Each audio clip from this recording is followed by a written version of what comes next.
ये कहानी उन लोगों के ज़िंदगी से जुड़ी हुई है जो कभी आपके तरह ही थे, लेकिन उन्होंने परेशानियों के आगे घुटने नहीं टेके और अपने कार्यों में इतनी सफलता पाई कि आज वो दूसरों को प्रेरणा देने योग्य बन गए। हम सभी के जीवन में एक समय ऐसा आता है जब सभी चीज़ें आपके विरोध में हो रही हो और हर तरफ से निराशा मिल रही हो। देखो, होता ये है, समस्या को हल करने की तुलना में अधिकतर लोग ज़्यादा समय और ताकत उससे जूझने में लगा देते हैं, लेकिन सही मायने में विफलता सफलता से ज़्यादा महत्वपूर्ण होती है।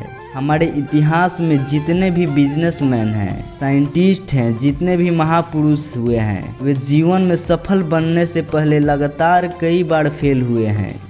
देखो, जब हम बहुत सारे काम कर रहे होते हैं तो ये ज़रूरी नहीं कि सब कुछ सही होगा, लेकिन आप इस वजह से प्रयास करना छोड़ दे तो आप कभी भी सफल नहीं हो सकते हैं। हेनरी फोर्ड, जो बिलियनियर और विश्व प्रसिद्ध फोर्ड कंपनी के मालिक हैं, सफल बनने से पहले फोर्ड 5 अन्य बिजनेस में फेल हुए थे। अगर इनके जगह पर कोई और होता तो 5 बार अलग अलग बिजनेस में फेल होने के बाद और कर्ज में डूबने के कारण टूट जाता, लेकिन फोर्ड ने ऐसा नहीं किया।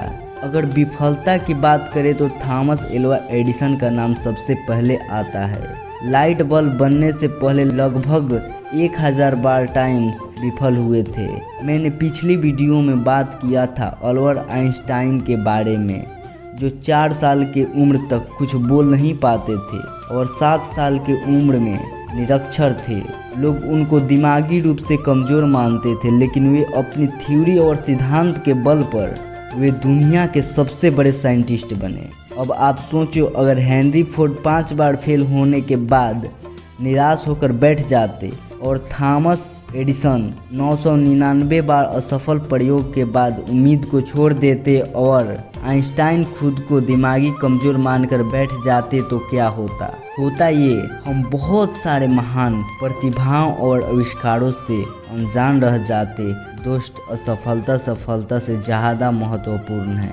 असफलता ही इंसान को सफलता का मार्ग दिखाती है, लेकिन आज सभी लोग अपने भाग्य और परिस्थितियों को कोसते हैं। अब ज़रा सोचिए, एडिसन भी खुद को अनलकी समझकर प्रयास करना छोड़ देता तो दुनिया बहुत बड़े आविष्कार से वंचित रह जाती। आइंस्टाइन भी अपने भाग्य और परिस्थिति को कोस सकते थे, लेकिन उन्होंने ऐसा नहीं किया। तो आप क्यों करते हो? अगर आप किसी काम में असफल हो गए तो क्या हुआ?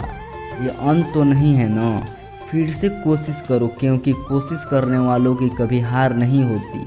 मैं आपको एक एग्जाम्पल देता हूँ, हिरन और बाघ। हिरन की दौड़ने की क्षमता लगभग 90 किलोमीटर प्रति घंटा है, वहीं बाघ की दौड़ने की क्षमता 60 किलो प्रति घंटा है। लेकिन फिर भी बाघ हर बार शिकार क्यों कर लेता है?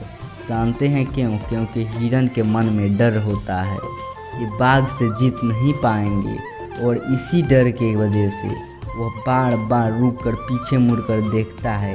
हिरन के मन का डर उसकी रफ्तार को कम कर देती है और बाघ उसका शिकार आसानी से कर लेता है। दोस्त, मन का डर हमें हमेशा आगे बढ़ने से रोकता है। जिस व्यक्ति के मन में हार जाने का डर होता है, वह कभी भी अपनी पूरी क्षमता से काम नहीं कर सकता। उसका मन उसको हमेशा कमज़ोर होने का एहसास कराएगा। आप चाहे किसी भी फील्ड में हो और आप चाहे कोई भी काम कर रहे हो, आपको अपने मन को जीतना बहुत ज़रूरी है, क्योंकि जो व्यक्ति मन से हार जाता है उसके पास अपार क्षमता होने के बाद भी सफल नहीं हो पाता है। इसलिए डर के वजह से मेहनत करना मत छोड़ो, और ऐसे ही कंटेंट के लिए सब्सक्राइब ज़रूर करें। मैं मिलता हूँ आपसे अगले वीडियो में, तब तक के लिए जय हिंद, जय भारत।